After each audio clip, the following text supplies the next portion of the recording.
La pénurie du temps médical incite de déléguer des activités médicales à des non-médecins.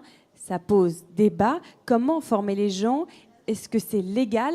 Eh bien, pour répondre à ces questions, je suis avec Philippe Bonnet. Bonjour Philippe. Bonjour.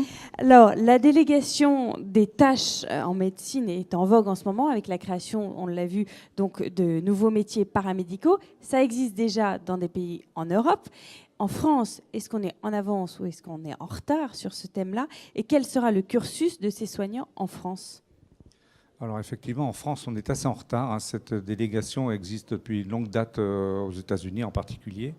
Et donc c'est très important parce que la pénurie du temps médical fait que les médecins ne peuvent plus tout faire. Donc il faut qu'on choisisse parmi les activités qui sont assez faciles à faire et pour lesquelles notre expertise n'est pas fondamentale, de la faire réaliser par des personnels non médicaux. Et souvent, ce sont des infirmières ou des techniciens.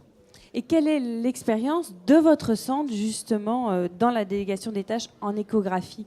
Alors au Havre, on a commencé cette expérience en 2012 avec la formation de 2 infirmières qui ont suivi un cursus spécifique pour la formation en échographie cardiaque. Et maintenant, elles peuvent réaliser sous la responsabilité d'un médecin l'ensemble des examens que faisait avant le médecin. Et est-ce qu'il existe une formation spécifique ? Est-ce que cette formation, si elle existe, elle est-elle validante ? Alors, l'infirmière, une fois qu'elle est diplômée, elle doit passer à un autre diplôme, un diplôme universitaire, qui est quasiment le même que celui que passent les médecins pour leur formation dédiée en échographie. Donc, elles passent ce diplôme, elles sont diplômées comme les autres, et elles sont totalement efficaces, et on peut leur faire confiance. Donc, et en cardiologie, comment ça se passe ? Est-ce que, justement, un cardiologue doit-il valider chacun de ces examens ?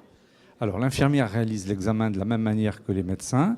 Elle enregistre l'examen sur un appareil que le médecin revoit systématiquement. Donc, il revisionne l'ensemble de l'examen.